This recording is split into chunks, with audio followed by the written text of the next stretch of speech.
Collision course. Lydia Chen pressed her forehead against the cool glass window of the bus, watching raindrops race each other down the pane. Today marked her third week as a junior graphic designer at Reed Innovations, and she was running late again. Next stop, Central Business District, announced the automated voice as Lydia gathered her portfolio, umbrella, and the precious cup of cinnamon latte that was her only breakfast. Dashing through the rain, Lydia reached the gleaming tower of Reed Innovations with 5 minutes to spare. Her chestnut hair, cut in a practical bob, was damp at the edges despite her umbrella's best efforts. She joined the morning crowd at the elevator bank, squeezing in just as the doors began to close. The elevator was packed with suits and perfumes and silence. Lydia adjusted her grip on her coffee cup, conscious of the press of bodies around her. Floor by floor, people filtered out. By the 15th floor, only 3 remained. Lydia, a woman from accounting she'd seen at orientation, and a man checking his watch with irritation. "Hold the door, please," called a deep voice from outside. The accounting woman obligingly pressed the button. The doors slid open to reveal a tall figure in a charcoal suit, his dark hair precisely styled, his jawline sharp enough to cut glass. Alexander Reed, founder and CEO of Reed Innovations. Lydia had seen him only in company videos and on the massive portrait in the lobby. In person, he was even more intimidating. Storm gray eyes that seemed to calculate your worth in milliseconds, shoulders straight as a ruler's edge.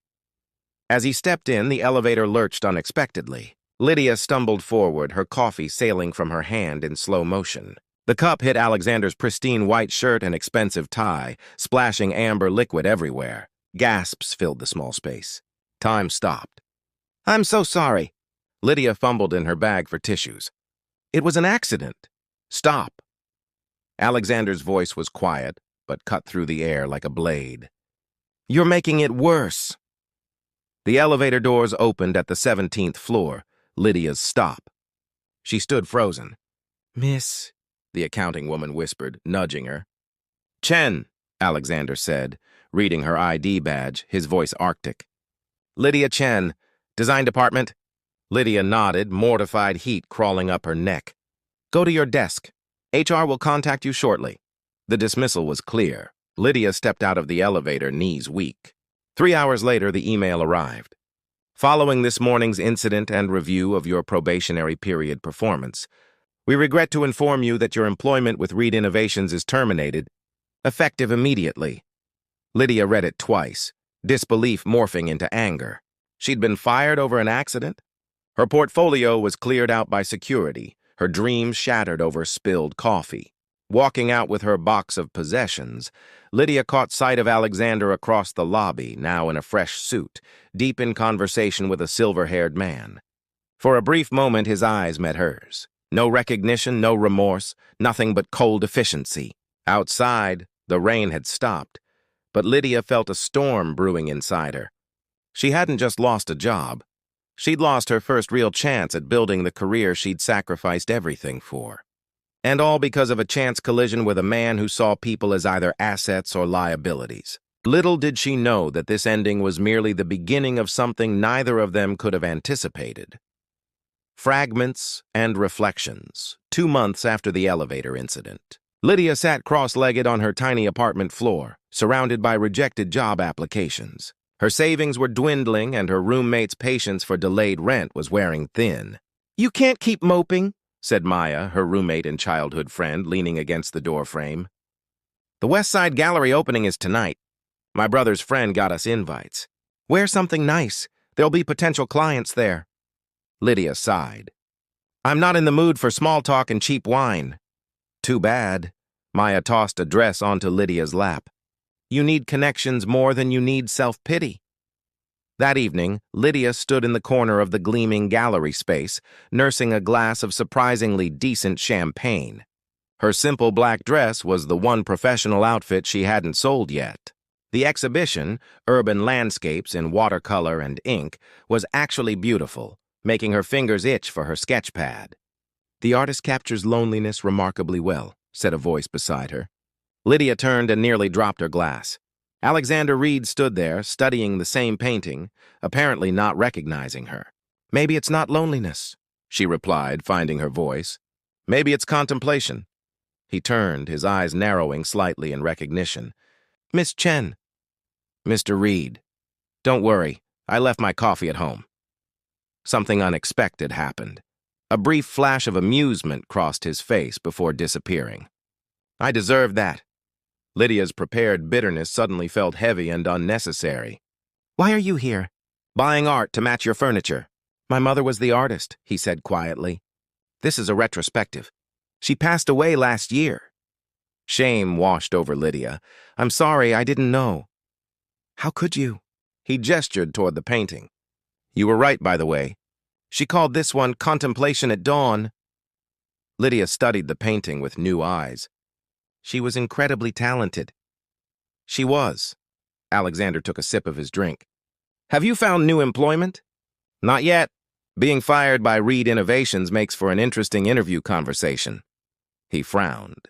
I didn't personally. He stopped himself. That's not entirely true. I didn't object to HR's decision. Before Lydia could respond, a tall woman in a striking red dress approached. Alex, the Prescotts want to discuss their commission. She cast a dismissive glance at Lydia. Excuse me, he said, but hesitated. The gallery is looking for a new design consultant for their digital presence. I mentioned your portfolio to the owner. He walked away, leaving Lydia stunned, unsure if she'd just received an apology or charity, and uncertain which would be worse. Unexpected harmony, he recommended you? Maya's voice rose in disbelief over their breakfast. Lydia nodded, sipping her coffee. The gallery offered me a 3-month contract. The pay isn't amazing, but it's work. A week into the job, Lydia was deep in redesigning the gallery's website when the owner, Mrs. Kwan, approached her desk. Lydia, dear, we have a special project. Reed Foundation is funding a digital archive of Isabella Reed's work. They've requested you specifically. Me? Why? Mr. Reed said something about your understanding of his mother's perspective. That afternoon, Lydia found herself in a sleek conference room facing Alexander and his team. He looked different, still immaculately dressed, but there were shadows under his eyes. Miss Chen, thank you for joining us, he said formally. My mother's work deserves a platform that captures its essence. Your design sensibility seems compatible. They worked together over the following weeks. Alexander was surprisingly knowledgeable about design principles, and Lydia found herself enjoying their debates about layout and user experience. She discovered that beneath his cold exterior was a mind that valued precision and authenticity equally. One evening, they were alone in the gallery after hours, selecting final images for the archive. Why did you recommend me? Lydia finally asked. Was it guilt? Alexander considered her question carefully. Initially, perhaps. But then I saw your preliminary designs. He pointed to her mock-ups. You didn't just arrange elements aesthetically. You created an experience that respects the viewer's intelligence while guiding their journey. That's exactly what I was trying to do. I know. Their eyes met, and something shifted in the air between them. My mother would have approved. Tell me about her, Lydia said softly. Alexander rarely spoke about personal matters, but that night, over takeout containers and digital proofs, he shared stories of Isabella Reed, a brilliant artist who raised him alone, who taught him to see beauty in structure and meaning in negative space. She sounds wonderful, Lydia said as they walked to the parking lot. She raised a son who notices the details others miss. In the gentle glow of streetlights, Alexander looked at her with an expression she couldn't quite decipher. Not all details. I missed seeing you clearly that first day. His hand brushed hers. Perhaps accidentally. Perhaps not, sending an unexpected current through her fingertips. Good night, Lydia, he said, suddenly formal again. As she watched him drive away, Lydia realized the dangerous truth. She was beginning to see past the cold CEO to the man beneath, and what she saw intrigued her more than she wanted to admit. Part 4. Walls and Windows. You're falling for him, Maya stated over brunch. Not a question, but an accusation. Don't be ridiculous, Lydia protested, but her blush betrayed her. Lydia, he fired you, He's your client now, and he's complicated, Lydia finished. There's more to him than I thought. Later that day, Lydia was presenting the completed archive website to Alexander and the gallery board when Victor Lang, Alexander's business partner, interrupted. The design is too artistic. Not functional enough, Victor declared. We need something more conventional. The point is to showcase Isabella's art. Not bury it in corporate templates, Lydia countered. Miss Chen was hired for her vision, Alexander said, his voice measured but firm. The design stays. Afterward, Alexander invited Lydia to coffee. A safer beverage choice for us, he joked, surprising her with his attempt at humor. They sat in a quiet corner cafe, where Alexander explained, Victor thinks everything is about maximizing profit. He didn't understand my mother either. Why do you work with him? He's brilliant with numbers and ruthless in negotiations. I need that. Alexander hesitated. My father was the same, cold, calculating.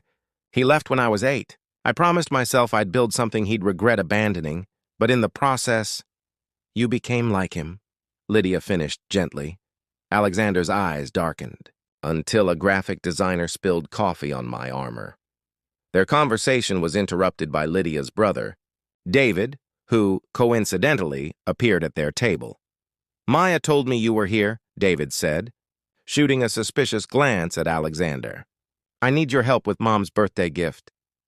That night, David called her. He's your boss's boss, Lydia. He has all the power here. It's not like that, she insisted. But later, alone with her thoughts, Lydia wondered if her brother was right. The archive project was ending. What would remain between them when their professional connection ended? The answer came unexpectedly. Alexander invited her to his mother's studio. Preserved exactly as she left it. No one comes here, he said, watching Lydia take in the paint-splattered space. The unfinished canvas on the easel, why me? Alexander moved closer, his usual composure faltering. Because you see both worlds, the structure and the chaos. The CEO and the man, his voice dropped. The walls and the windows. When he kissed her, it felt like something breaking and mending simultaneously. His hands were gentle on her face, contradicting years of rumors about his coldness. This complicates everything, she whispered against his lips. Good, he replied. I've had enough of simple and empty. Masterpiece unfinished. 3 weeks after their first kiss, Lydia paced Alexander's penthouse living room, waiting for him to return from a board meeting. Their relationship existed in careful compartments, private dinners, quiet weekends, conversations that stretched until dawn. Alexander was gradually revealing himself, his dry humor, his passion for architectural photography, his unexpected kindness toward his housekeeper's children. But outside their bubble, questions loomed. The gallery contract was ending, and Lydia refused to accept a position at Reed. Innovations. I won't be the girlfriend. Who got hired because she's sleeping with the CEO, she had told him. Firmly, Alexander arrived looking unusually nervous. There's something I need to show you, he said, taking her hand. They drove to an industrial neighborhood being revitalized by artists and entrepreneurs. He led her to a converted warehouse with soaring ceilings and walls of windows. What is this place? Lydia asked. It's currently nothing, but it could be anything. He handed her a folder. These are options, not obligations. Inside were detailed proposals, a community design hub, an incubator for graphic artists, a collaborative studio space. All with ownership structures that would make Lydia the primary stakeholder, with Reed Foundation as a silent partner. Alexander, I can't accept this. You're not accepting anything yet, he said carefully. These are possibilities. You have the vision. I have resources. But you'd make all creative decisions. Lydia studied his face. Why are you doing this? Because I've spent 15 years building something impressive but hollow. Because watching you work, with your integrity and purpose, makes me want more than success. He took a breath. And because I'm falling in love with you, but I refuse to clip your wings in the process. Tears pricked at Lydia's eyes. That's quite a speech from a man who barely spoke during our first 3 meetings. I'm improving, he said with a small smile. Lydia walked the empty space, mind racing with possibilities. This would take months to plan properly. We have time. Alexander said simply. I'm not going anywhere. 6 months later, Prism Collective opened its doors, a design hub offering resources to emerging artists with studios, equipment, and mentorship. Lydia's vision brought to life, on her terms. At the launch party, Alexander stayed in the background, watching proudly as Lydia guided visitors through the space. Maya appeared at his side. She's amazing, isn't she? Maya said, her initial hostility softened by time. Beyond words, Alexander agreed. Later, in a quiet moment, Lydia found him observing her mother's watercolor, a gift from Mrs. Kwan, hanging in her new office. Having regrets about creating a competitor? She teased, slipping her arms around his waist. On the contrary, he murmured against her hair. I've never made a better business decision. Is that what I am? A business decision? Alexander turned her to face him. You, Lydia Chen, are the most beautifully unexpected detour in my carefully planned life. He traced her cheek with his fingers. We're just beginning, as they stood together in the space that represented both their talents, her creativity, and his structure. Lydia realized that sometimes the most extraordinary masterpieces emerge from the most ordinary accidents and remain forever beautifully unfinished, continuing to evolve with each passing day.